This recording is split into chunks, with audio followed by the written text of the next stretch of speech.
আচ্ছা, পশ্চিমবঙ্গের এত বড় রাজনীতির ময়দানে হুগলি জেলার একটা ছোট্ট গ্রামীণ কেন্দ্র গোঘাট, সেটা আমাদের ঠিক কী শেখাতে পারে? দেখুন, এটা শুধু একটা বিধানসভা কেন্দ্র নয়, এটা আসলে একটা পলিটিক্যাল ল্যাবরেটরি। এখানে মানুষের আশা আকাঙ্ক্ষা আর প্রশাসনের দেওয়া প্রতিশ্রুতির মধ্যে একটা নিরন্তর দড়ি টানাটানি চলে। চলুন এই বিশ্লেষণের গভীরে গিয়ে গোঘাটের আসল রাজনৈতিক হৃদস্পন্দনটা বোঝার চেষ্টা করি। এই পুরো বিষয়টাকে আমরা কয়েকটা ধাপে ভেঙে দেখব। প্রথমে আমরা জানব গোঘাটের মাটি আর সেখানকার মানুষজনকে। তারপর আমরা ডুব দেব এর বারবার বদলে যাওয়ার রাজনৈতিক ইতিহাসে। এরপর আমরা খুঁজে বের করব মানুষের রাগের আসল কারণগুলো ঠিক কী কী। আর সবশেষে একটা কার্যকরী শাসনের রূপরেখা আর চূড়ান্ত বিশ্লেষণ দিয়ে আমাদের এই আলোচনা শেষ করব। যে কোনো জায়গার রাজনীতি বুঝতে গেলে সবার আগে সেখানকার মাটি আর মানুষকে চেনাটা খুব জরুরি। তো গোঘাট আসলে ঠিক কেমন একটা জায়গা, আর এখানকার মানুষের আসল পরিচয়টাই বা কি, চলুন দেখা যাক।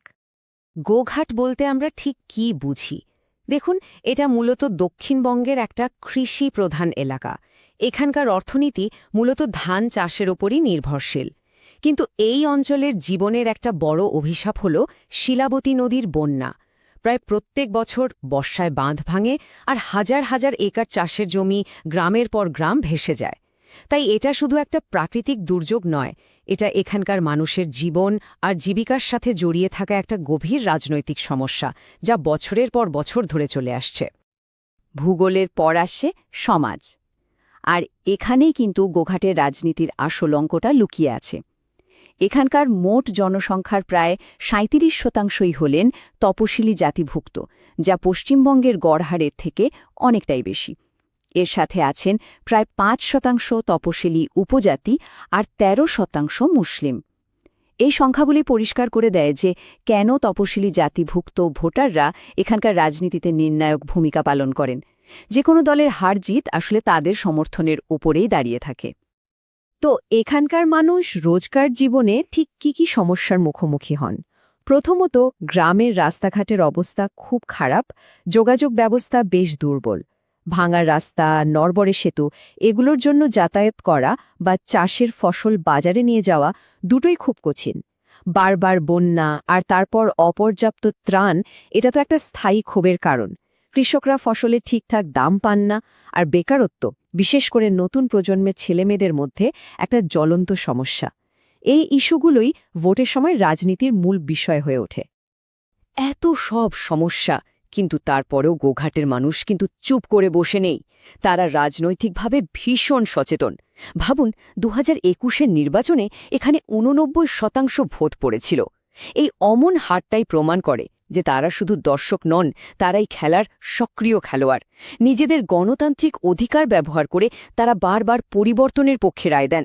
এই বিপুল ভোটদানি বুঝিয়ে দেয় এখানে প্রত্যেকটা ভোটের দাম কতখানি। এবার চলুন দেখি এখানকার রাজনৈতিক হাওয়া কিভাবে বারবার দিক বদল করেছে।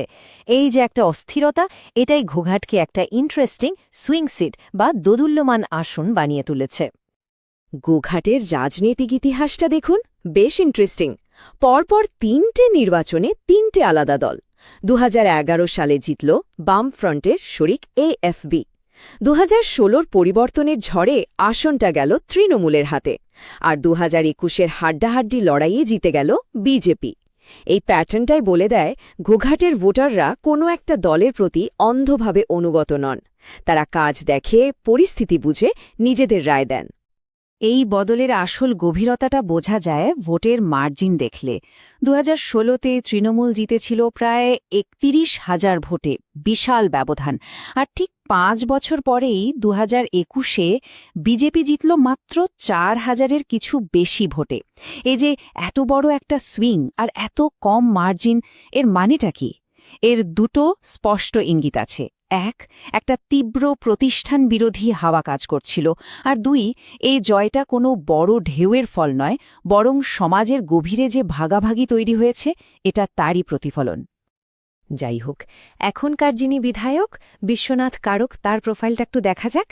তার কিছু সুবিধার দিক আছে, যেমন তিনি এখানকারই মানুষ, তপশিলি জাতিভুক্ত, যা ভোটারদের একটা বড় অংশকে প্রভাবিত করে। আবার কিছু দুর্বলতাও স্পষ্ট। তিনি দল বদল করেছেন, যা ভোটারদের মনে একটা অবিশ্বাসের জন্ম দিতে পারে। তার উপর তার বিরুদ্ধে ৮টা ক্রিমিনাল কেস চলছে। আমাদের সংবিধান কিন্তু প্রত্যেক নাগরিককে সম্মান আর তথ্য জেনে নিজের মতামত তৈরি করার অধিকার দিয়েছে। তাই একজন জনপ্রতিনিধিকে বিচার করার সময় এই সব দিকগুলো মাথায় রাখা একজন সচেতন নাগরিকের দায়িত্ব। তো এই যে এত বড় রাজনৈতিক ওলটপালট, এর পেছনে আসল কারণগুলো কি? ভোটারদের মনে ক্ষোভটা ঠিক কোথায়? চলুন সেই কারণগুলো এবার একটু খুঁটিয়ে দেখা যাক। ভোটারদের রাগের কারণ অনেকগুলো। একদিকে আছে দুর্নীতি, সেটা কাটমানি সংস্কৃতি হোক বা শিক্ষক নিয়োগের দুর্নীতি, যা শিক্ষিত যুবকদের ভবিষ্যৎ নিয়ে প্রশ্ন তুলে দিয়েছে। অন্যদিকে আছে নিরাপত্তার অভাব, বিশেষ করে ভোটের পর যে হিংসার ঘটনা ঘটে তার ভয়। এর সাথে যোগ হয়েছে রোজকার জীবনের সমস্যা, ভাঙাচোরা রাস্তা, বন্যার পর ঠিকমতো ত্রাণ না পাওয়া বা রেশনে খারাপ মানের চাল পাওয়া। আর এই সব স্থানীয় ইস্যুর ওপরে জাতীয় স্তরের সিএএ বিতর্ক একটা নতুন মাত্রা যোগ করেছিল। একটা অভ্যন্তরীণ সমীক্ষার একটা লাইন হয়তো পুরো ছবিটা পরিষ্কার করে দেয়। পরিষেবার জন্য পয়সা দেওয়ার রাজনীতির বিরুদ্ধে মানুষের তীব্র রাগ। এটা শুধু টাকার দুর্নীতির ব্যাপার নয়। যখন একজন সাধারণ মানুষকে তার নিজের ন্যায্য অধিকার পাওয়ার জন্য পয়সা দিতে হয়, তখন সেটা তার আত্মসম্মানে গিয়ে লাগে। এই গভীর অপমান আর ক্ষোভই ২০২১ সালের ভোটের ফলাফলের অন্যতম প্রধান কারণ হয়ে উঠেছিল। আচ্ছা, সমস্যা তো চিহ্নিত হল। এবার আসা যাক সমাধানের কথায়। মানুষের এই ক্ষোভকে একটা পজিটিভ দিকে নিয়ে যাওয়ার জন্য কী ধরনের স্ট্র্যাটেজি বা পরিকল্পনা দরকার? একটা কার্যকরী স্ট্র্যাটেজির জন্য এখানে একটা চতুর্মুখ বা চারমুখী পথের কথা বলা হয়েছে।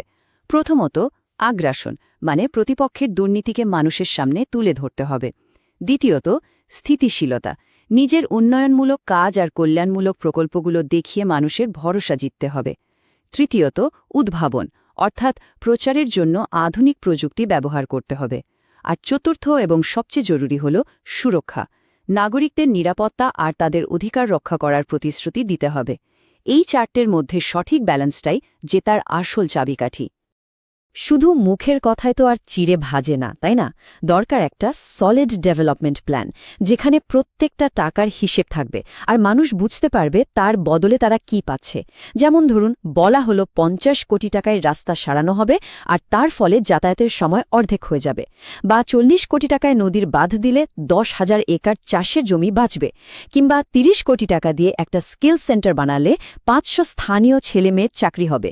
একেই বলে ডেটা ভিত্তিক শাসন, যেখানে বিনিয়োগের বদলে মানুষের জন্য একটা পরিষ্কার রিটার্ন বা লাভ থাকে। এই স্বচ্ছতাই পারে ভোটারদের বিশ্বাস ফিরিয়ে আনতে। তাহলে এই পুরো আলোচনা থেকে আমরা শেষ পর্যন্ত কি বুঝলাম? গোঘাটের এই গল্পটা বৃহত্তর রাজনীতির জন্য ঠিক কী বার্তা দিচ্ছে? সবচেয়ে বড় শিক্ষাটা হল, খুব অল্প ভোটে জেতা মানে কিন্তু মানুষের রায় পাওয়া নয়। ওটা আসলে একটা পরীক্ষামূলক সময়, একটা প্রবেশন পিরিয়ড বলতে পারেন। জেতার পর থেকে প্রত্যেক দিন কাজ করে প্রমাণ করতে হবে যে আপনি মানুষের আস্থার যোগ্য। কেননা গোঘাটের মতো জায়গায় ভোটাররা রায় বদলাতে দুবার ভাবে না। আর এই আস্থা অর্জনের জন্য স্বচ্ছতা খুব জরুরি। আজকের ডিজিটাল যুগে প্রচারের জন্য মানুষের ব্যক্তিগত তথ্য ব্যবহার করা হয়। এক্ষেত্রে ভারতের নতুন ডিপি আইন মাথায় রাখা দরকার। মানুষের সম্মতি ছাড়া তাদের ডেটা ব্যবহার না করা এবং তাদের প্রাইভেসি বা গোপনীয়তাকে সম্মান করাও কিন্তু ভালো শাসনেরই একটা অঙ্গ। তাহলে শেষ প্রশ্নটা এটাই দাঁড়ায়, এই যে এত জাতীয় স্তরের কথাবার্তা, বড় বড় ইস্যু, তার মধ্যে একটা গ্রামের ভাঙা রাস্তা বা একটা নদীর বাঁধ সারানো, এটা ভোটারের কাছে সত্যি কতটা ম্যাটার করে? গোঘাটের ফলাফল আমাদের বলছে এর গুরুত্ব অপরিসীম। কারণ দিনের শেষে রাজনীতি মানুষের রোজকার জীবনকে কতটা ভালো করতে পারল, আসল হিসেবটা সেখানেই। যদি আপনি একজন জনকেন্দ্রিক নেতা হতে চান এবং আপনার নির্বাচনী এলাকার উন্নয়ন করতে চান, তাহলে blueprintstrategies.ai এর সাথে যোগাযোগ করুন, mgr@blueprintstrategies.ai এই ইমেল আইডিতে, অথবা ফোন করুন 00842041602 নম্বরে। রাজনীতির ঊর্ধ্বে উদ্দেশ্য।